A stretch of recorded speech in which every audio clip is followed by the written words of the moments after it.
aqui com a APG Responde. Aqui do meu lado eu tenho Victor Areiro, sou Lindman Guimarães, e esse é o Salomão Paiva, né? A gente está aqui, ó, com a APG Responde. A gente teve uma pausa aí por conta de uma leva de clientes, mas temos mais histórias para vocês, né? Então vamos retornar o procedimento aqui, vocês já conhecem. A gente vai sortear as principais perguntas que a gente recebe no escritório dia a dia, né? Por vocês, feita por vocês, e vai responder ao vivo aqui com casos concretos, com histórias dos nossos clientes e como a gente costuma responder essas perguntas para eles também. Então bora lá. Vou tirar a primeira aqui. Bora ver do que se trata. Essa aqui é famosa. Agora que meu patrão me prejudicou, eu quero fazer o mesmo com ele. Ele riu, então quem riu... Quem riu responde, né? Todo mundo sabe disso, que quem riu responde. A verdade, esse daí é um sentimento comum, né, do ser humano, porque assim, vamos imaginar uma pessoa que trabalhou ali um período de 2 a 3 anos com alguém e se sentiu prejudicado durante esse período todo, né? O patrão sempre lá prejudicando a pessoa, assediando a pessoa e tudo mais.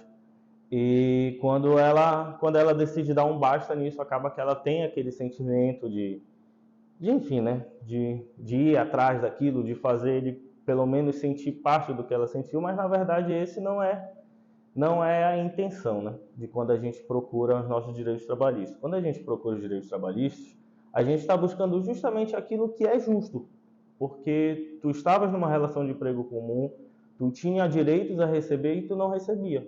E além disso, tu sofria num eventual caso de assédio ou de qualquer outro dano que tu possa sofrer nesse período. Então, esse sentimento de ir atrás, de tentar buscar alguma coisa para fazer esse patrão passar por algum mal, alguma coisa do tipo, é normal, é do ser humano, mas não é isso que a gente busca, né? Quando a gente vai atrás dos nossos direitos trabalhistas. A gente busca justiça, a gente busca o que cabe a cada um, a gente busca somente o seu, né? A gente não busca nada mais além disso. É importante destacar também, e agora esse caso ele é realmente muito sensível, porque o que acontece? O meu patrão me prejudicou, essa fala ela é muito pessoal, porque a gente tem muito... Cada um sente a dor de uma forma diferente. Então tem gente que se sente prejudicado por ter uma jornada extensa e não receber hora extra. Tem gente que se sente prejudicado porque não tinha horário de almoço. Enquanto outras pessoas, elas não têm horário de almoço e ela está tranquila com aquilo, né? Então, a gente tem uma tolerância diferente sobre o que é esse sentimento de estou prejudicado. E quando as pessoas chegam até a gente identifica essa demanda principal e às vezes essa demanda principal está atrelada a muitas outras que ela nem sabia que a perturbava e ela vai falar, então é por isso que eu estou tão estressado. Porque, por exemplo, às vezes ela está sem descanso. E ela chega aqui, eu não aguento mais, eu não consigo ter horário nem de almoço. E aí quando tu vai analisar, ela tem uma jornada extensa e não era só a questão do horário de almoço que a prejudicava. É porque a falta do horário de almoço, mais a jornada extensa, mais a condição de trabalho, por exemplo, irregular, não assinaram a carteira dessa pessoa. Então ela está sem seguro nenhum naquela situação e tudo isso acaba causando um estresse e em determinado momento, vamos dizer que acontece muito com a gente, ela ainda é desrespeitada. E aí quando ela é desrespeitada é a gota d'água. Aí chega na gota d'água, ela chega aqui com a gente com esse sentimento de agora eu quero prejudicar ele. E é importante isso que tu falaste, né? A gente está procurando a justiça para você. E esse procurar a justiça, que vai te devolver o que tu merece, não é um ato agressivo contra ele, né? É o ato justo. Só que a gente tem muito essa conotação, né? Essa ideia de que se eu entrar com processo é porque a minha intenção é prejudicar. Não, se eu entro com processo, a intenção é que eu tenha uma resposta justa. A intenção é que eu seja reparado por aquilo que eu mostrar que eu trabalhei e não fui pago. Então, essa a ideia mesmo, só que a gente foge muito isso porque a gente leva para o senso comum. E no senso comum, o processo é uma agressão. Só que, na verdade, não. Aí, quando tu vem até a gente instrumentaliza, às vezes, em regra, né? Muito mais do que tu imagina que tu tem direito, porque a gente é ignorante mesmo em determinados assuntos. Então, eu não conheço sobre aquele assunto, eu não sou capaz de identificar. E quando eu vou até alguém com essa, a gente que é profissional, né? Vocês vêm até a gente apontando, olha, o meu problema, minha gota d'água foi essa agressão. E a gente analisa o todo, aquilo foi a gota d'água. Mas existe um oceano de irregularidade. Então, a nossa intenção não é prejudicar a outra parte, né? E quando ela também é acionada, porque quando a gente chama a outra parte para falar, olha, tu vai ter que fazer esse pagamento porque a pessoa estava em jornada extra, porque ela não tinha descanso, porque a gente precisa regularizar esse contrato. Quando a gente chama esse empregador para o processo, isso muda muito, porque no início ele tem essa ideia de senso comum também. Ele acha, ele está tentando me prejudicar. Quando ele olha o processo e vê que não é isso, que a gente está pedindo nada mais do que o direito daquela pessoa, o comportamento dele muda. Porque embora inicialmente ele receba, ele não sabe. Ele fala, será que ela está mentindo? Não sei o quê. Eu estou vendo o valor aqui que está sendo cobrado. Aí ele chama um outro profissional. E esse profissional começa a relatar, falar, olha, era assim? Ela não tinha descanso? Aí ele vai falar, ela não tinha. Ela trabalhava nessa jornada? Ela trabalhava. Então o que ela está pedindo é justo. E aí ele percebe que, poxa, não sou eu. Ela não está tentando revidar, né? Mas esse sentimento é real. Poxa, eu quero que ele sinta o que eu senti, mas não dá para fazer isso, pessoal. Porque, na verdade, imagina que a gente tem a experiência aqui com 2 tipos de empregadores principais. E um deles é aquele que faz de maldade mesmo. Então, ele nunca vai sentir o que tu sentiu. Ele nunca vai falar assim, nossa, eu errei. Ele vai estar nem aí. Ele não vai estar nem aí. E tem esse outro que vai, eu errei. E aí ele já chega no processo, ela não quer me prejudicar, ela só quer isso aqui realmente aconteceu, então vou lá e eu vou pagar. Porque eu não sabia, eu não dominava essa matéria. Então a gente tem normalmente esses dois. Então não dá para devolver isso que tu sentiu, infelizmente. Mas quando tu recebe aquilo que é teu por direito, com certeza isso traz uma satisfação, né? De calma, de ter reparado, poxa, eu tive reparado aquilo que eu entreguei. Então vou ter de volta, né? Acho que é isso. A gente tem alguma história sobre isso? Eu não lembro agora. Apesar de ser... É porque como eu não lembro uma situação particular que você ressaltou de algum cliente que trouxe isso pra gente. Teve uma cliente nossa em que ela trabalhava num restaurante e havia várias irregularidades na relação de trabalho dela. Só que assim, essas irregularidades ela ia vivendo e passando por cima e tudo mais. Só que existiu um momento em que ela sempre se alimentava com a comida do restaurante, né? Tirava o intervalo e comia a comida do restaurante. E num dia o patrão se negou a dar a comida do restaurante, falando que ela que tinha que trazer a comida dela. E aquilo ali chateou muito ela, porque ela se doava inteiramente à empresa, passava mais tempo do que deveria, fazia esforço mais do que deveria. Então aquele pequeno ato desencadeou uma ação trabalhista. Só que na ação trabalhista a gente viu vários erros ali. Não recebia 13º, não recebia férias, FGTS irregular, enfim. Tinham vários outros problemas dentro do processo, mas um pequeno ato ali, né, foi o que desencadeou todo o resto. E naquele momento ali ela se sentiu prejudicada, porque ela pensou assim, não, eu dediquei boa parte da minha vida aqui para essa empresa, dou tudo de mim, e ele não faz o mínimo por mim, que é uma coisa pequena, é uma comida do restaurante que eu poderia comer tranquilamente, e aquilo ali desencadeou uma grande ação trabalhista. Mas a questão tu sentia esse sentimento de vingança, né? Sim, mas esse sentimento de vingança veio justamente por causa desse ato. Sim. Porque ela se sentiu ali muito prejudicada naquela situação. Então, aí acaba que o sentimento de vingança nem é proporcional, né? Porque ela tá tentando se vingar por um lado desse tamanho, sim, quanto ela teria muito mais, e mostra que a tolerância, a análise é diferente mesmo. Quando isso, puxando um pouco do que tu falou, o que eu percebo muito é esse ato essa resposta dentro do se ele me fez mal, eu vou fazer mal, ela é muito passageira. Ela é por conta de ter acabado de acontecer, de repente, alguma situação de discussão.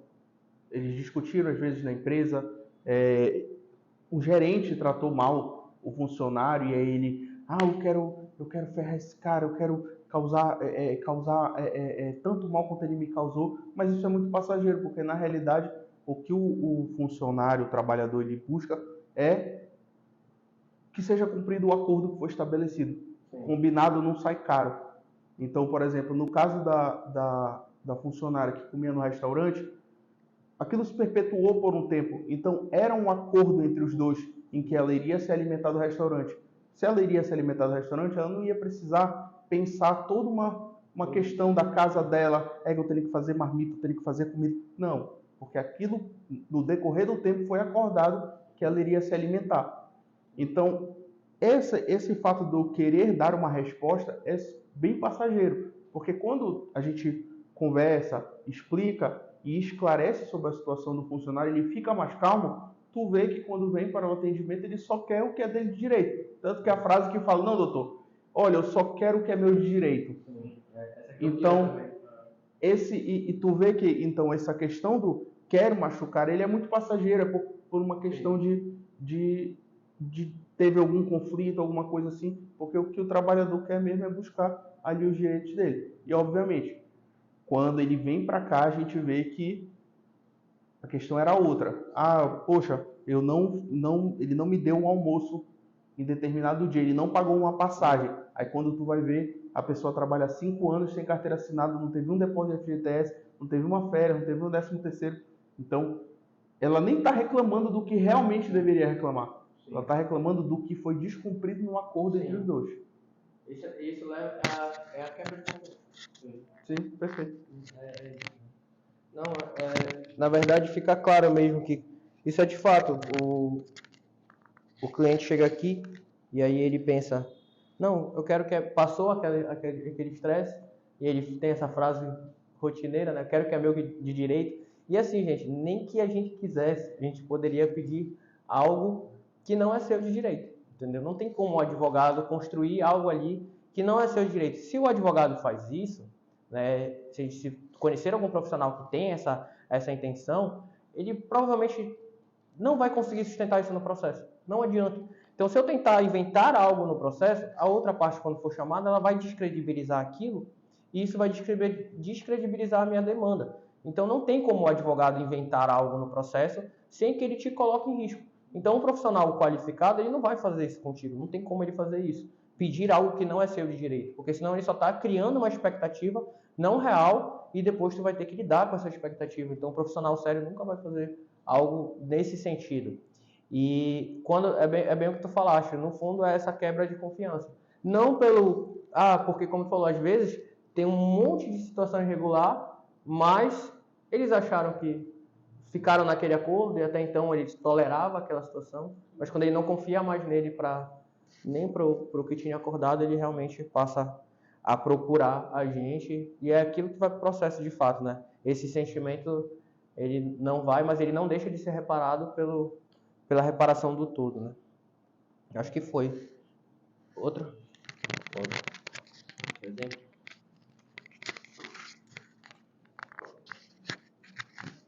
Na verdade é porque esse sentimento, ele é justamente o que motiva o funcionário a buscar o direito dele. Então, porque imagina, se existe uma quebra de confiança na situação A, quem garante que ele vai cumprir B, C, D, E, que também faziam parte do acordo e que nunca nem foi discutido. Sim. Mas só isso, dele ter descumprido um pacto aqui que já tinha entre as duas partes, já fica, poxa, não, eu preciso falar com alguém. E aí entra aquela questão do tem que consultar o advogado. Sim. Tu precisa falar com o advogado, porque se tu tá com receio... Até da informação anterior ser verdade. Tu precisa falar, porque, por exemplo, o que muitas vezes acontece. Aconteceu alguma situação no trabalho, a pessoa fica perdida, fica ansiosa, fica receosa, pede demissão. Sim. Sendo que, cara, fala com o advogado antes. Para ver se tu não vai perder direitos, para ver se tu não vai ter ali problema futuro, para ver se dá para resolver, às vezes, uma situação ali, é algo pontual em que tu só precisa de uma informação para tu te manter mais calmo. Então, quando a gente pontua essa informação, a pessoa fica mais calma, entende o que ela tem que fazer, qual a postura dela dentro do trabalho, entendeu? Provavelmente já resolve ali dentro do trabalho mesmo.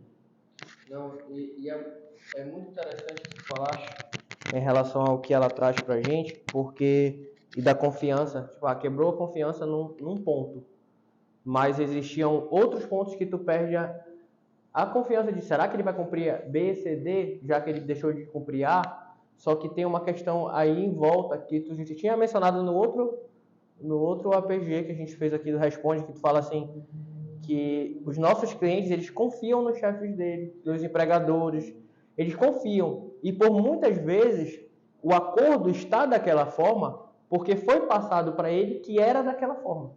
Então, por muitas vezes, o que acontece com vocês? Vocês fazem acordos que não são válidos, tá? E vocês cumprem com o acordo, mesmo que ele seja legal, mesmo que ele seja estressante, mesmo que ele seja prejudicial, vocês, pela palavra de vocês, cumprem aquele acordo, acreditando que é daquela forma que tem que ser. Só que quando o empregador, o chefe, passa a descumprir um ponto, tu começa a pensar, será que aquilo que ele me falou era verdade? Porque eu estava achando que era verdade. E aí tu já começa a perceber que não dá para confiar 100%. E tu vai conversar com um profissional, levando, olha, a gente tinha esse combinado e ele me falou isso. E ele descumpriu esse ponto aqui. Mas o resto, ainda fala assim, o resto não tem problema. Sim. E aí a gente fala assim, não, tem problema sim. E quando a gente esclarece o problema, ela fala, não sabia disso, porque me foi repassado outra coisa.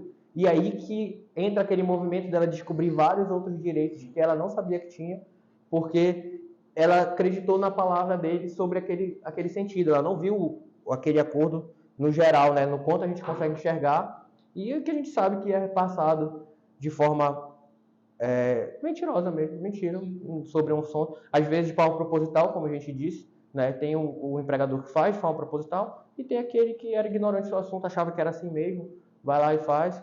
Mas a regularização disso, vocês veem o papel, né, social disso, porque quando a gente regulariza esse ponto, até aquele empregador, se aquele empregador for um empregador ruim, não tem jeito, ele vai continuar daquela forma. Mas se for aquele empregador que ele não sabia, ele passa a investir naquilo com os demais profissionais que ele tem e até a própria empresa dele é valorizada. Porque ele começa a atuar regularizando aquilo e aquele funcionário já se sente mais confortável e seguro, porque aquilo está regularizado. Então, até às vezes, quando vocês entram com a ação, vocês levam esse ponto de benefício para que outros profissionais sejam beneficiados por esse conhecimento, né? Até vocês mesmo, quando aprendem aqui com a gente, vão levar essa informação para o colega de vocês, e isso é uma das intenções desse canal, por exemplo. Né? Vamos trocar? Bora lá. Pega aí, doutor. Mexe um aí. Vamos lá.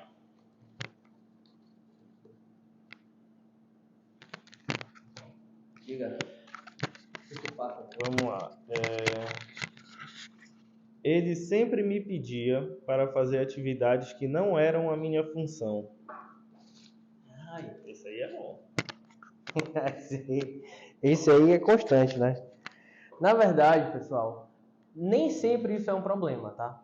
E é importante, isso é uma questão importante e tem, olha só como ele está conectado com o que a gente estava falando.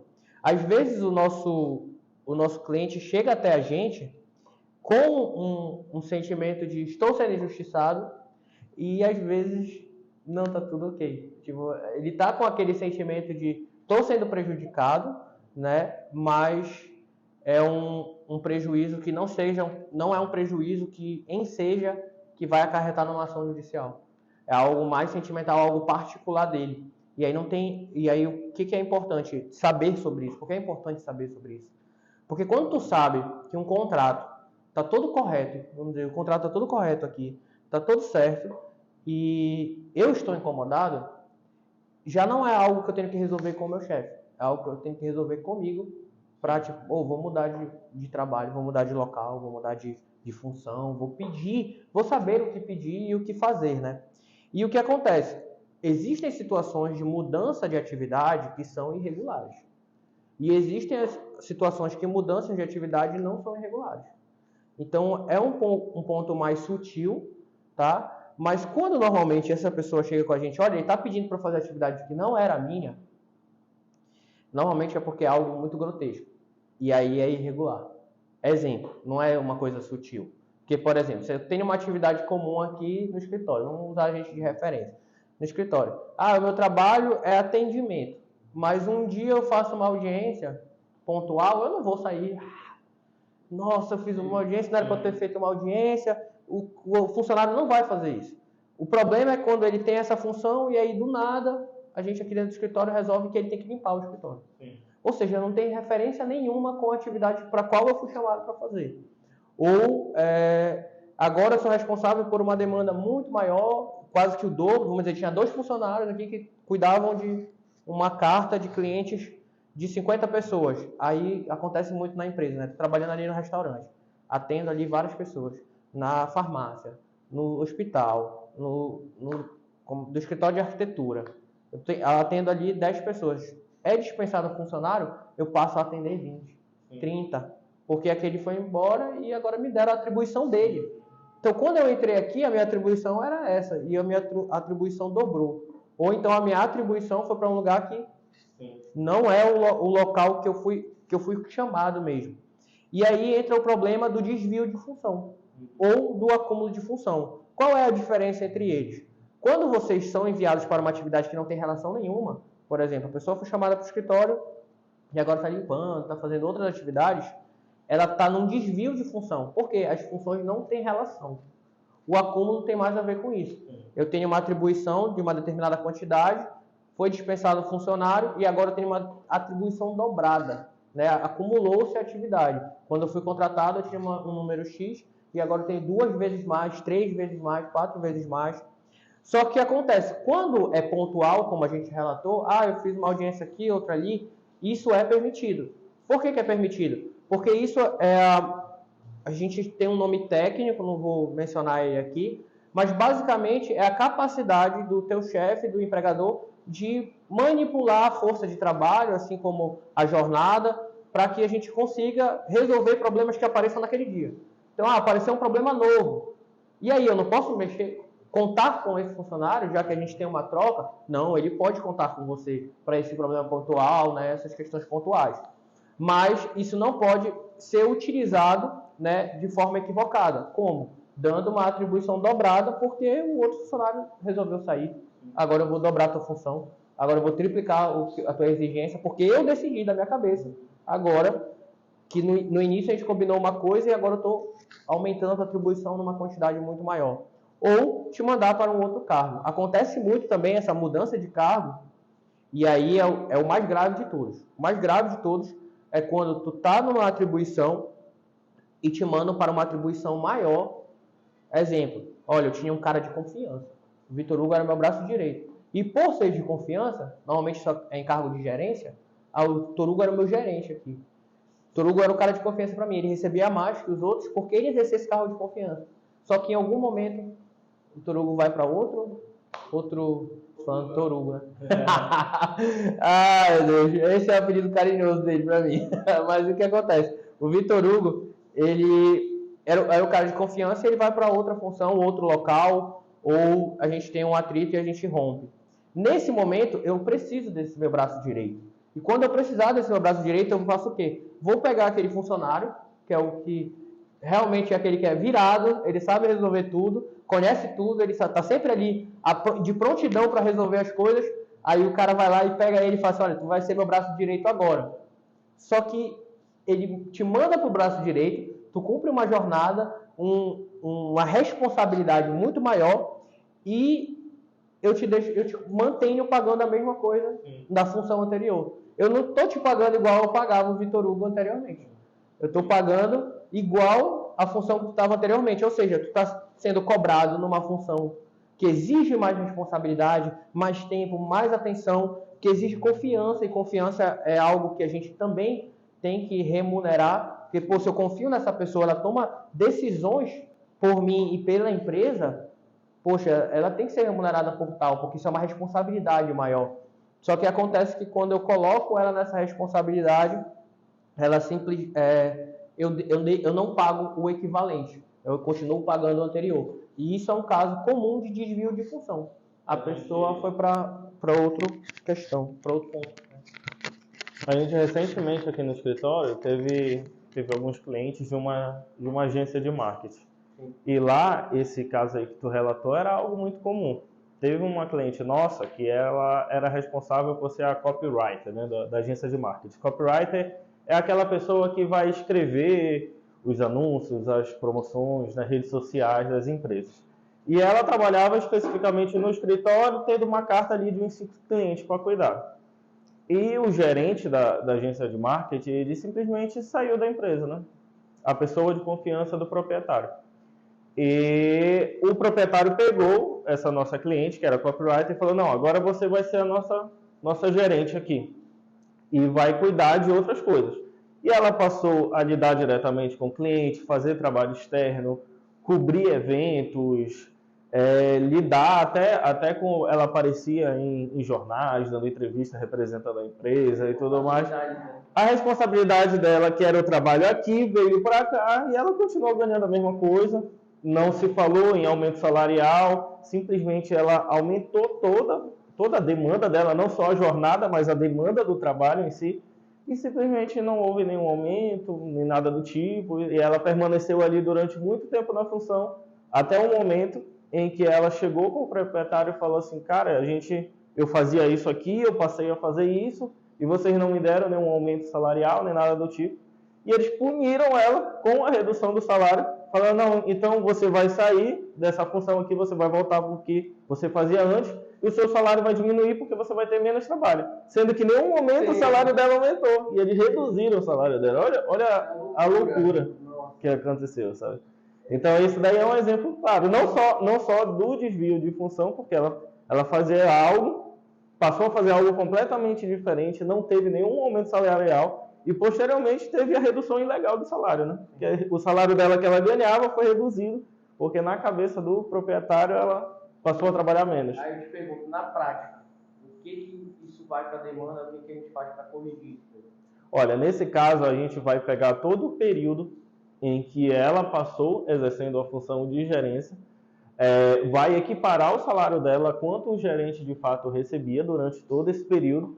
E no momento em que ela voltar para a função dela, o salário dela não vai poder ser reduzido do que ela recebia anteriormente. Então, a gente vai pedir a indenização, né, desse período em que ela passou na gerência, e quando ela retornar para a função dela normal, o salário dela não vai ser reduzido ao que ela recebia anteriormente.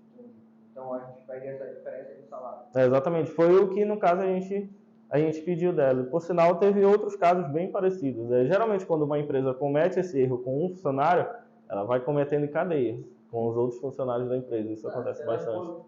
Livre para mexer no salário, diminuir, fazer... Exatamente.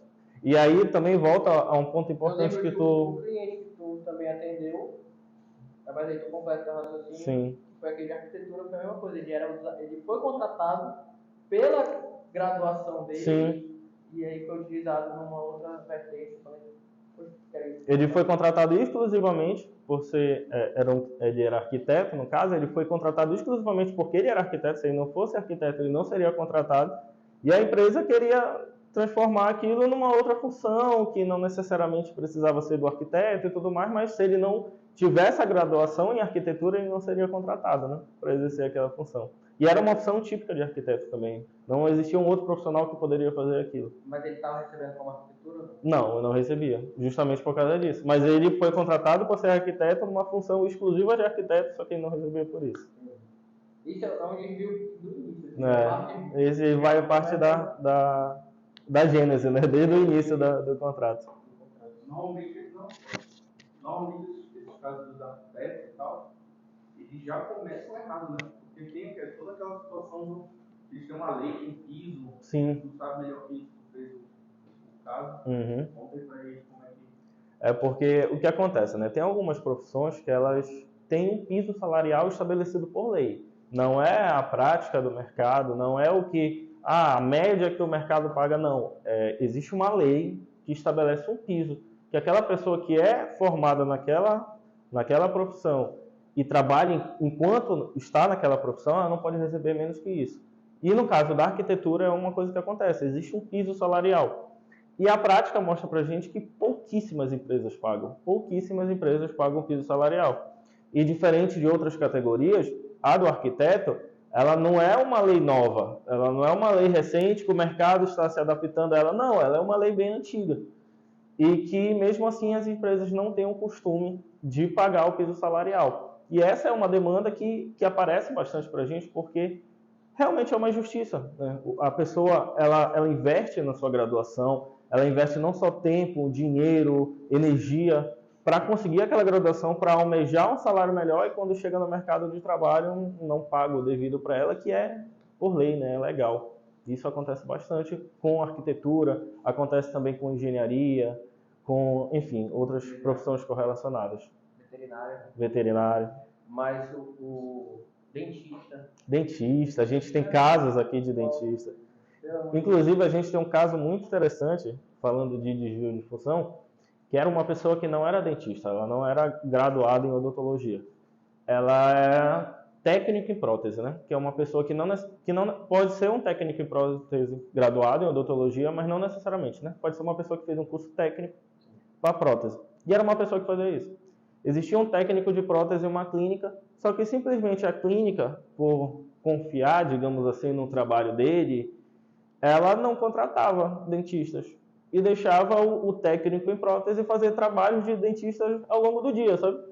E ele fazia lá, e esse trabalho ele sempre alertava: olha, eu não sou dentista, eu não posso estar fazendo isso. E mesmo assim a clínica ia lá e fazia. Faz isso aí, que era uma atividade típica do dentista, e ele, enfim, né? Por estar sujeito àquela situação, precisar do trabalho e tudo mais, fazia, mas sempre alertava: olha, eu não posso estar fazendo isso, eu não sou dentista e tudo mais. Isso aí era um caso... Esse caso é interessante, mas antes de eu aprofundar mais nele, quero lembrar aqui qual foi a questão que tu falou. Tu trouxe da arquitetura. Ah, tá, lembrei. É porque tanto a arquitetura quanto veterinária, essas dentistas, né? Agrônomo. Todas essas profissões assim que tem, não importa, né? A graduação que a pessoa tem, ela sempre tem um medo comum de, por exemplo, esse cliente aí, será que eu vou ter trabalho? Sim. De novo? Esse cliente não era daqui, né? Ele era de São Paulo? Ele era daqui, só que ele foi morar em São Paulo. Mas o trabalho era aqui ou era em São Paulo? Era em São Paulo. São Paulo. Mas assim, lá em São Paulo ele ainda tinha esse medo. Sim. E aqui, qualquer lugar do Brasil, as pessoas têm esse medo de... E eu queria que tu falasse um pouco disso sobre... mas se eu entrar para pedir meu piso, Sim. já que todo mundo sabe que tem um piso. Uhum. Vamos falar, todo mundo sabe. Se eu entrar, eu vou conseguir outro emprego depois? Sim, com certeza. Isso é um receio, né? Esse nosso cliente, que ele é arquiteto, trabalhava em São Paulo. E ele tinha esse receio, né? Ele trabalhava como arquiteto, recebia abaixo do piso, mas ele tinha um receio muito grande de: caramba, se eu buscar o piso salarial da minha categoria na justiça, eu não vou conseguir trabalhar em outro lugar, vou ser mal falado, o termo que ele usou é queimado, eu vou ficar queimado com as empresas e tudo mais. E a gente chegou aqui com ele, deixou ele mais calmo em relação a isso, falando que a Justiça do Trabalho justamente protege esse tipo de situação para ela não ocorrer. Então ele ficou mais calmo, a gente entrou com a demanda e logo depois ele já encontrou um novo emprego de arquitetura, inclusive pagando o piso salarial da categoria dele. Então foi logo em seguida, sabe? Isso é só uma demonstração de que sim, vale a pena a gente ir atrás, a gente tem que de fato buscar os nossos direitos, inclusive o dele, né, que é o direito legalmente estabelecido da categoria dele, né? Não dá para a gente simplesmente deixar isso de lado e achar que se a gente for buscar, a gente vai perder nosso emprego, a gente vai ficar queimado contra as empresas, esse tipo de situação. Antes de passar essa, eu vou usar um exemplo aqui que a gente conversa muito aqui, que é: as pessoas não têm noção do tamanho da empresa e como ela é às vezes, né? Então o funcionário fala: aquele cara vai me marcar, e ele tem um amigo que também tem empresa de engenharia, então ele vai me prejudicar, tem empresa de arquitetura, vai me prejudicar, eles vão se comunicar que eles se conhecem. Só que, gente, a gestão de uma empresa, né, e a gente tem 2 pontos importantes aqui, ela é muito grande, ela é muito ampla. Então, quando a gente está gerindo, um funcionário me colocou na justiça, aquilo ali normalmente vai ser direcionado para o corpo jurídico da empresa. Eles não têm muita noção, e fora as ferramentas que tu mencionaste, né, aqui ventilaste, a Justiça do Trabalho tem várias ferramentas de sigilo processual. para eu ver o teu processo, eu não consigo pesquisar. Enquanto outras áreas, outros ramos jurídicos, tu consegue pesquisar e achar o processo, né? Normalmente os processos que vocês veem, por exemplo, na mídia, nunca são de trabalho. Pode reparar. O processo que vai para o jornal não é processo trabalhista. Por quê? Porque ele é sigiloso. A regra é que ele seja sigiloso justamente para não prejudicar aquele funcionário. Tanto que a gente tem, por exemplo, outros instrumentos. Eu não posso anotar na carteira nada que desabone o funcionário. Porque se eu anotar isso, já gera um dano moral automático e a justiça pode ir lá tirar, ou a própria empresa. Para quê? Para que quando ela vai procurar outro emprego, agora digital, né, ficou mais difícil ainda colocar o desabonador, não tem como, mas para quando ela vai procurar outro emprego, isso não a prejudique. E aí eu entro no segundo fator que é muito importante nessa questão. Gente, imagina vocês, se eu tenho uma empresa séria, né, a gente tem aqui um escritório sério, e vem um outro escritório e fala pra gente, fulano me jogou na justiça, não contrata ele. Gente, como a gente falou para vocês, justiça é para buscar o justo. Não dá para inventar ali e mirabolar as coisas, né? Então, eu vou deixar de contratar aquele funcionário se ele for bom, porque ele pediu justo em outra empresa? E aí entra no que tu falaste. Olha que louco. Ele conseguiu. A gente tem que pedir para ele essa mensagem dele, porque eu lembro também que ele mandou uma mensagem quando terminou a audiência, agradecendo, né? E bota o trecho, não precisa identificar ele, mas agradecendo o trabalho e o que a gente reparou. Mas, além disso, olha só, ele encontrou outro trabalho que deu o piso para ele. E isso é muito normal nos nossos clientes, principalmente porque eles acabam ficando letrados no direito dele. Então, quando ele vem até a gente, ele fica letrado no direito dele e fala, não, tem direito a isso. Se ele vai com uma pessoa que oferece algo que é abaixo do direito dele, ele já passa a se valorizar e falar não. Ou seja, ele já não agarra a primeira porta aleatoriamente. Ele agarra aquela que ele percebe que vai valorizar ele. E isso faz com que ele permaneça mais tempo no trabalho e identifique, porque aquele empregador que está valorizando vai acabar sendo beneficiado por funcionários que querem ficar ali. E agora, por saber, talvez, eu percebi que essa paga o piso, então é mais organizado, então eu vou direcionar minha atenção a ela, ao invés de qualquer oportunidade imediata, né? E acabar priorizando. Então isso é muito legal, porque isso eu acho que é uma consequência de tu acabar sendo letrado no teu direito, tu vai lá e vou atrás dessa empresa aqui. E enfim, a gente está falando de, mas pode ser em São Paulo, pode ser em Belém, pode ser em qualquer estado, pode ser interior. O empregador que tem uma boa gestão, que está preocupado, ele não vai deixar de contratar por conta de um processo. Porque senão, simplesmente, o Brasil ia ter que parar. Porque o que a gente tem, não sei nem a quantidade de processos de trabalho. Fala assim, quem entrou com o processo não vai conseguir outro emprego. Acabou tudo. Não tem mais trabalho para ninguém. Porque, normalmente, as pessoas vão procurar seu direito na justiça do trabalho simplesmente porque é o direito dela. É o justo, né? Não tem muito o que fazer.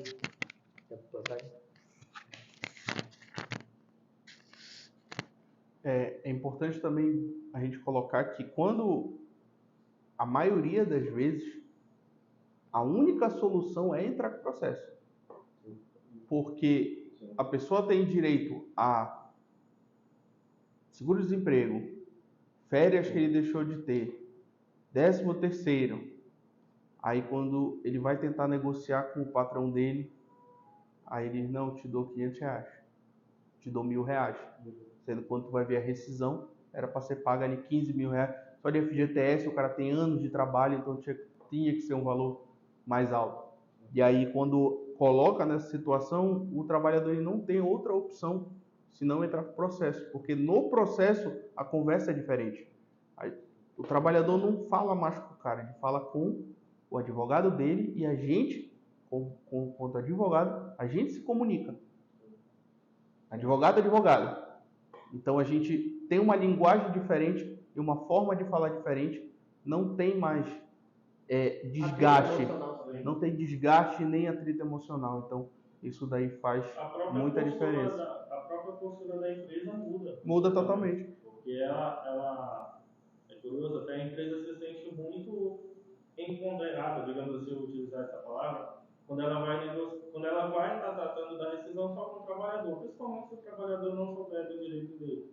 Ela acaba que, enfim, não é uma prática de todas as empresas, mas isso acontece bastante no dia a dia. Algumas empresas acabam passando por cima de direitos, até pela falta de conhecimento do trabalhador, mas a partir do momento que esse trabalhador ajuiza uma ação e tem um advogado ali do lado dele, essa conversa muda. A empresa tem uma postura diferente, as coisas acontecem de uma maneira completamente diferente do que eu estava falando. Sim. A gente teve, inclusive, acho que foi até um dos primeiros processos que a gente teve no escritório, que o patrão era um cara altamente grosso, altamente agressivo com os funcionários, relato de que ele apontava a arma para os funcionários, e quando chegou no momento da audiência a gente não ouviu a voz dele.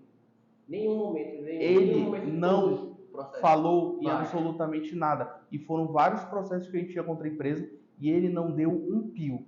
Um cara que era extremamente agressivo quando se tratava só ele e funcionário, quando chegou em um momento do processo, tinha áudio dele ameaçando o funcionário. Então, quando chegou em um momento do processo, ele não deu um pio. E isso se dá porque no processo e as coisas mudam, né? Só pegando o gancho que eu fiz atendimento essa semana. A moça estava pedindo orientação com relação a uma adicional que várias pessoas estavam entrando na justiça, questão de insalubridade, de uma estatal, dentro de um hospital. E aí esse hospital, ela falou assim, mas eu vou ficar queimada no hospital. Cara, o hospital recebe orçamento bilionário. É bilhão que os caras recebem. Não tem a possibilidade de marcar a funcionária. Não, a gente vai marcar a funcionária fulana de tal que entrou com o processo. Isso nem aparece nos relatórios da empresa. Aparece assim, passivo trabalhista. Tanto. Não sabe nem quem é. Então, essa situação, ela não existe. Tem aquela outra da empresa de energia também. Sim. Mesma coisa. Não vamos entrar porque a gente vai ficar marcado. Cara, eles não vão saber, nem sabem quem são as pessoas, nem querem saber. Isso não é algo que, meu Deus, eu vou parar minha vida para ver essa situação. Não. A empresa tem passivo tributário, é imposto, é boleto. Diariamente o cara tem que sair pagando boleto, pagando. Ele não vai parar, o financeiro, os diretores não vão parar para marcar funcionário. Isso não existe. Entendeu? Então, tu pode pensar que não vou conseguir emprego, mas isso não é real, o mercado é muito grande. Sim. Às vezes, por exemplo, trabalho numa lanchonete. A gente tem uma pizzaria aqui do lado do escritório, em que a maioria dos funcionários foram funcionários que vieram de outros lugares, que entraram com o processo, mas são qualificados. Então o cara não deixou de contratar. Vieram aqui. Exato. Os caras vieram aqui, os processos. Então, e o cara tá aqui do lado, ele sabe que os caras têm processo, e mesmo assim ele contratou, porque os caras são qualificados. Ele veio aqui e falou, olha, meu funcionário... Ele precisa de ajuda. Foi, sim. Ele veio aqui e falou, meu funcionário precisa de ajuda, etc. E aí, a gente ajudou e ele estava tranquilo. Por quê? Porque ele sabe. Ele sabe. Então, isso também define o bom empresário do empresário que faz por amadorismo também. O cara não vai passar de um teto porque ele não tem respeito pelos funcionários dele. Então, o fato de tu ter respeito e valorizar o funcionário é o que vai fazer a tua empresa crescer. Parar de rodar gente. Sim. Entendeu? Então, tudo isso daí é o que faz com que seja necessário entrar com o processo. Sim. Porque acaba sendo indiretamente bom para a empresa, para o funcionário, entendeu? E para a gente também, que ajuda todo mundo. Sim. Então, é isso. Não, é engraçado, porque teve uma ação que a gente não pegou, né? Mas o meu amigo compartilhou comigo o medo dele. Ele é médico cirurgião e numa das cirurgias lá, uma enfermeira basicamente não houve nenhum dano, né? Existia uma cirurgia de DIU, uma cirurgia rotineira. E na hora de colocar o DIU na mulher, existiam 2 tipos e foi inserido um outro, em vez do que ela tinha pedido. Sim. Só que isso não gerou nenhum dano, ela poderia refazer, ela estava protegida, ela não foi identificado quase que imediatamente que foi inserido o DIU, como de marcas diferentes ou de tipos diferentes, eu não lembro bem. E responsabilizaram uma funcionária que era enfermeira por essa instrumentalização na hora de colocar, né? Ele não sabia qual era o DIU, a enfermeira tinha essa ciência e colocaram a responsabilidade nela. e ela foi dispensada. Só que essa funcionária foi dispensada por justa causa. Ou seja, um absurdo. Porque seria de mais grave. Porque a justa causa, para vocês entenderem, né, é sempre bom a gente revisitar situações, vocês veem que as coisas vão se conectando. A justa causa é a maior punição que existe no contrato de emprego. Então não dá para ser dada de forma leviana. E ali não existia nenhum prejuízo nem nada, mas informalmente todo mundo sabia o quê? Né? Nos bastidores. A empresa estava tentando demitir todo mundo para contratar uma terceirizada. E ela que tinha mais tempo. Então procurava algum caminho ali de aplicar essa punição. E aí veio o medo do meu amigo, quando ele veio me contar essa história. Ela tá errado, tá injusto, todo mundo sabe que foi injusto, todo mundo ali, né? Até, vamos dizer, estamos falando de pessoas leigas, que não sabem analisar até onde foi injusto, até onde foi justo, tá? E não foi justo em lugar nenhum, mas existe uma forma de reparar aquilo, né? Eles chegaram e falaram assim, ele chegou e falou assim para mim com preocupação: mas ela vai conseguir outro emprego? Tô preocupado, porque esses pessoal de hospital, aí eu só falou, cara, eles recebem bilhões, custava ele pagar a rescisão direito, né? Quer dispensar? Dispensa, faz a rescisão direito, deixa ela receber o seguro dela, receber o FGTS dela. Isso para a empresa, né? Às vezes quem faz isso não é o cara que está lá em cima.